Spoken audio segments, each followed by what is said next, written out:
ಹೊನ್ನಾವರ ತಾಲೂಕು ಗುಣವಂತೆ ಗ್ರಾಮದ ಕೆರೆಮನೆ ಹಕ್ಕಲಕೇರಿಯಲ್ಲಿರುವ ನರಸಿಂಹ ದೇವಾಲಯದ ಪುನರ್ ಪ್ರತಿಷ್ಠಾಪನಾ ಕಾರ್ಯದ ನಂತರ ಸಂಪ್ರೋಕ್ಷಣೆ ಧಾರ್ಮಿಕ ಕಾರ್ಯವು ವೇದಮೂರ್ತಿಗಳಾದ ಶ್ರೀ ಜಯರಾಮ್ ಅಡಿಯವರ ನೇತೃತ್ವದಲ್ಲಿ ಧಾರ್ಮಿಕ ವಿಧಿವಿಧಾನಕ್ಕೆ ಅನುಗುಣವಾಗಿ ನೆರವೇರಿಸಲ್ಪಟ್ಟಿತು.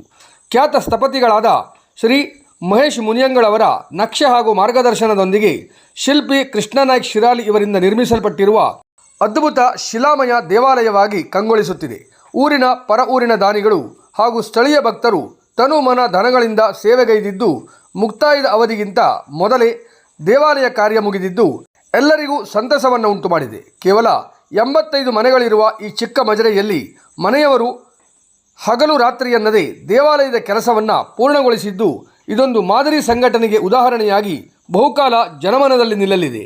ಸಂಪ್ರೋಕ್ಷಣೆ ದಿನ ಸಾಯಂಕಾಲ 6 ಗಂಟೆಯಿಂದ ರಾತ್ರಿ 11 ಗಂಟೆಯವರೆಗೆ ಭಜನಾ ಕಾರ್ಯವನ್ನು ದೇವಾಲಯದ ಸೇವಾ ಸಮಿತಿಯ ಸಹಕಾರದೊಂದಿಗೆ ಹಿಂದೆ ಪ್ರಸಿದ್ಧ ಭಜನಾಕಾರರಾಗಿದ್ದ ದಿವಂಗತ ವಿಷ್ಣು ರಾಮಕೃಷ್ಣ ಹೆಗಡೆಯವರ ಸ್ಮರಣಾರ್ಥ ಅವರ ಕುಟುಂಬದವರು ನಡೆಸಿಕೊಟ್ಟರು. ಖ್ಯಾತ ಹಿಂದೂಸ್ತಾನಿ ಗಾಯಕಿಯಾದ ಶ್ರೀಮತಿ ನಾಗವೇಣಿ ರಾಮ ಹೆಗಡೆ ಕೆರೆಮನೆ ಹಾಗೂ ಪ್ರಸಿದ್ಧ ಹಾರ್ಮೋನಿಯಂ ವಾದಕರು ಹಾಗೂ ಗಾಯಕರಾದ ನಾರಾಯಣ ಸುಬ್ಬ ಹೆಗಡೆ ಇವರ ಭಜನಾ ಕಾರ್ಯಕ್ರಮ ಭಕ್ತರಲ್ಲಿ ಸಂತಸ ಉಂಟು ಮಾಡಿತ್ತು. ಮಧ್ಯದ ಬಿಡುವಿನಲ್ಲಿ ಈರುವರನ್ನು ಸನ್ಮಾನಿಸಿ ಗೌರವಿಸಲಾಯಿತು. ಶ್ರೀ ನಾರಾಯಣ ಹೆಗಡೆಯವರನ್ನು ಅವರ ಧರ್ಮಪತ್ನಿಯೊಂದಿಗೆ ಸನ್ಮಾನಿಸಲಾಯಿತು. ಅಂಧರಾಗಿರುವ ನಾರಾಯಣ ಹೆಗಡೆಯವರು ಕಳೆದ 40 ವರ್ಷಗಳಿಂದ ಹಾರ್ಮೋನಿಯಂನೊಂದಿಗೆ ವಿವಿಧ ದೇವಾಲಯಗಳಲ್ಲಿ ಭಜನಾ ಸೇವೆಗೈಯುತ್ತಿದ್ದು ಅವರ ಸನ್ಮಾನವನ್ನು ಸಾರ್ವಜನಿಕರು ಮುಕ್ತಕಂಠದಿಂದ ಶ್ಲಾಘಿಸಿದ್ದಾರೆ. ಈ ಸಮಯದಲ್ಲಿ ಗುಣವಂತೆ ಮತ್ತು ಸುತ್ತಮುತ್ತಲಿನ ಗ್ರಾಮದ ಹಲವು ಭಜನಾ ಗಾಯಕರನ್ನು ತಬಲಾ ಹಾಗೂ ಹಾರ್ಮೋನಿಯಂ ವಾದಕರನ್ನು ಶಾಲು ಹೊದಿಸಿ ಗೌರವಿಸಲಾಯಿತು. ಸನ್ಮಾನ ಕಾರ್ಯಕ್ರಮದ ನಂತರ ಮಂಕ್ಯ ವಿನೋದ್ ಮಹಾಲಯವರ ತಂಡದಿಂದ ಭಜನಾ ಕಾರ್ಯಕ್ರಮ ಮುಂದುವರಿಸಲಾಯಿತು.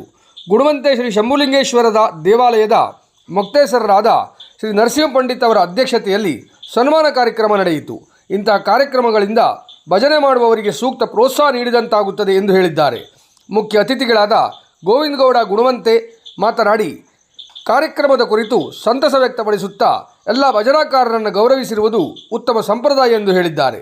ಲಂಬೋದರ ಹೆಗಡೆ ಕೆರೆಮನೆಯವರ ಅರ್ಥಪೂರ್ಣ ಕಾರ್ಯಕ್ರಮ ನಿರ್ವಹಣೆ ಜನಮೆಚ್ಚುಗೆಗೆ ಪಾತ್ರವಾಯಿತು. ದೇವಾಲಯದ ಸಮಿತಿ ಸದಸ್ಯರ ಉಪಸ್ಥಿತಿಯಲ್ಲಿ ಹಲವಾರು ಗ್ರಾಮಸ್ಥರು ಮಳೆಯನ್ನು ಲೆಕ್ಕಿಸದೆ ಈ ಪುಣ್ಯ ಕಾರ್ಯದಲ್ಲಿ ಪಾಲ್ಗೊಂಡಿದ್ದು ವಿಶೇಷವಾಗಿತ್ತು.